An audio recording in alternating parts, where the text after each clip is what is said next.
அன்பு மாணவர்களே, உங்கள் அனைவருக்கும் என் வணக்கம். 10ஆம் வகுப்பில் 3வது இயலில் வரக்கூடிய இலக்கணம் தொகாநிலை தொடர். அதுதான் நம்ம பார்க்க போகிறோம். தொகா அப்படின்னா மறைந்து வராத அப்படின்னு அர்த்தம். இரண்டு சொற்களுக்கு இடையில் வேற்றுமை உருவோ, வினையினுடைய உருவோ, காலமோ, பண்பினுடைய உருவோ எதுவுமே மறைஞ்சு வராமல் வெளிப்படையாக வர்றது தான் தொகாநிலை தொடர். அது 9 வகைப்படும். இப்போ அதை தான் நம்ம பார்க்க போகிறோம். எழுவாய் தொடர். ஒரு தொடர் எழுவாய், பயனிலை, இது அந்த அடிப்படையில் அமையணும். அதுதான் எழுவாய் தொடர். எதில் ஆரம்பிக்குதோ அதில் முடியும். இப்போ எழுவாய் அப்படின்றது எழுவாய் தொடர். இனியன் கவிஞர் எழுவாயில் ஆரம்பித்து பயனிலையில் முடியுது. அது பெயரில் முடியுது. கவிஞர்ன்றது பெயரில் முடியுது. அதனால் பெயர் எழுவாய் தொடர். காவிரி பாய்ந்தது. காவிரி பெயர் சொல், அதாவது எழுவாய். பாய்ந்தது வினையில் முடியுது. அது வினை எழுவாய் தொடர். பேருந்து வருமா, வருமானது வினாவில் வருது. அதனால் வினா எழுவாய் தொடர். இப்படி பெயரில் ஆரம்பித்து பயனிலையில் முடிகிறது. அதுதான் எழுவாய் தொடர். அடுத்து விழித்தொடர். விழியோடு சேர்ந்த வினை வரக்கூடியது. விழி அப்படின்னா அழைப்பதற்காக பயன்படுத்தக்கூடிய சொற்கள். கண்ணா வா, முருகா வா, நண்பா போ, நண்பா எழுது அப்படின்னு வரக்கூடிய அந்த விழிச்சொல்லும் வினை சொல்லும் சேர்ந்து வர்றதான் விழித்தொடர்.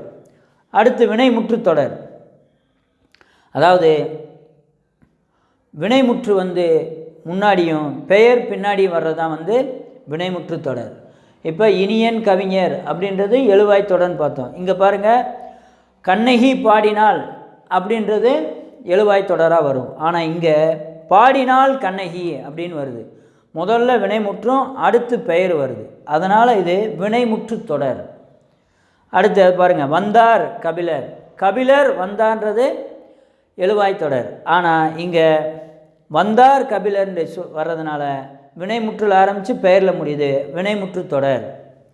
அடுத்து பெயரச்ச தொடர் பாருங்கள்.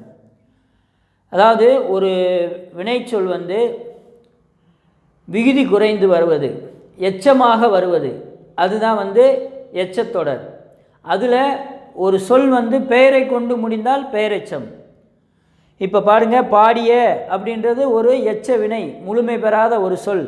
பாட்டு என்ற அந்த பெயர் சொல்ல முடியுது. ஆக ஒரு எச்ச வினை பெயரை கொண்டு முடிந்தால் பெயரெச்சம்.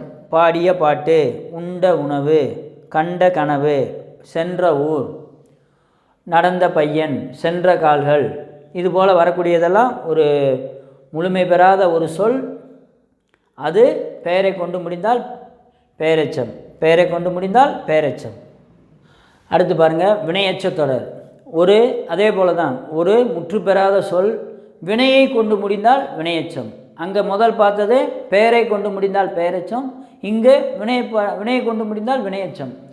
ஓடி விழுந்தான். ஓடி, நடந்து, சென்று, போய், கண்டு, கேட்டு, உண்டு, உயிர்த்து, உற்று, இதுபோல் வரக்கூடிய ஓடி, ஆடி, பாடி, நாடி, கூடி, இதெல்லாம் முற்று பெறாத ஒரு சொல். ஓடி விழுந்தான், போய் பார்த்தார், சென்று வந்தார், நடந்து போனார், இதுபோல் வினையை கொண்டு முடிகிறது வினையச்சம். பெயரை கொண்டு முடிந்தால் பெயரெச்சம், வினையை கொண்டு முடிந்தால் வினையச்சம். இது ஓடி ஈல விகுதி வரும். நடந்து, சென்று, அதெல்லாம் ஊ வினையச்ச விகுதியாக வரும். அடுத்து வேற்றுமை தொடர் பாருங்கள்.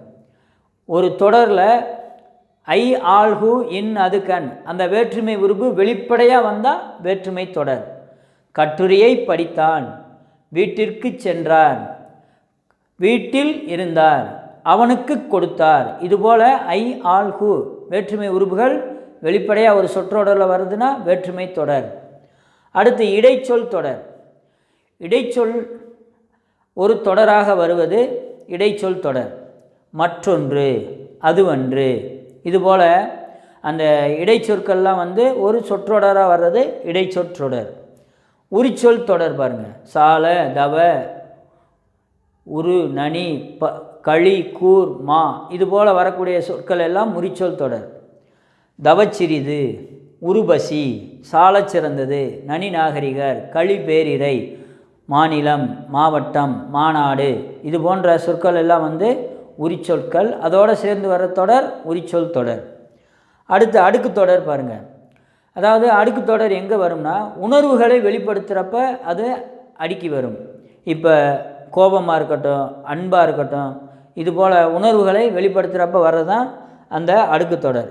இப்போ வா வா அப்படின்னு சொல்கிறோம், ஓடு ஓடு, அந்த வேகமாக ஓடு விரைவாக சொல்கிறதுக்கு. பாம்பு பாம்பு, பயத்தில் பாம்பு பாம்பு அப்படின்றோம். தீ தீ தீ, அதுவும் அதே போல் வருக வருக வருக அப்படின்ட்டு ஒரு சொல் 2, 3, 4 முறை அடுக்கி வரும், பிரித்தால் பொருள் தரும், அதுதான் அடுக்கு தொடர். அதே போல் இங்கே நம்ம இன்னொன்றையும் பார்க்கணும், இரட்டை கிளவி அப்படின்னு. கிளவினா சொல் 2 சொற்களாக வரும், பிரித்தால் பொருள் தராது. சடசட, மடமட, கடகட, பலபல, தகதக, லகலக, இது போல் வரக்கூடிய சொற்கள் எல்லாமே இரட்டை கிளவி. இந்த அடுக்கு தொடருக்கும் இரட்டை கிளவிக்கும் என்ன வேறுபாடு அப்படின்னா, அடுக்கு தொடர் பிரித்தால் பொருள் தரும், இரட்டை கிளவி பிரித்தால் பொருள் தராது. இதுதான் இதுக்குள்ள வேறுபாடு. அடுத்து தெரியுமா அப்படின்ற பகுதியில் ஒன்று கொடுத்துருக்காங்க, கூட்டு நிலை பெயரெச்சங்கள். கேட்க வேண்டிய பாடல், அதாவது 1, 2 பெயரெச்சங்கள் சேர்ந்து வரக்கூடிய அந்த பெயரில் முடியும். இந்த எச்சங்கள் 2, 3 எச்சங்கள் வந்து பெயரில் முடியும். கேட்க வேண்டிய பாடல், சொல்லத்தக்க செய்தி, இதுபோல் வரக்கூடிய பாருங்கள், கேட்க வேண்டிய 2 பெயரெச்சம், சொல்லத்தக்க 2 பெயரெச்சம், அதில் பெயரில் முடியுது. அதனால் இதெல்லாம் கூட்டு நிலை பெயரெச்சங்கள் அப்படின்னு பேர். மாணவர்களே, இப்போ நம்ம தொகாநிலை தொடர் பார்த்தோம். இதிலேருந்து 1 மதிப்பெண் கேள்வி, 2 மதிப்பெண் வினாக்கள்லாம் வரும். நன்றாக கவனித்து நல்ல மதிப்பெண் பெறுங்கள். நம்ம சேனலுக்கு புதிதாக வந்திருக்கிறவங்க நம்ம சேனலை சப்ஸ்கிரைப் பண்ணுங்கள், உங்கள் நண்பர்களுக்கும் இதை பகிருங்க, லைக் பண்ணுங்கள், உங்களுடைய கமெண்ட்டுகளை கமெண்ட் பாக்ஸில் பதிவு பண்ணுங்கள். மிக்க நன்றி.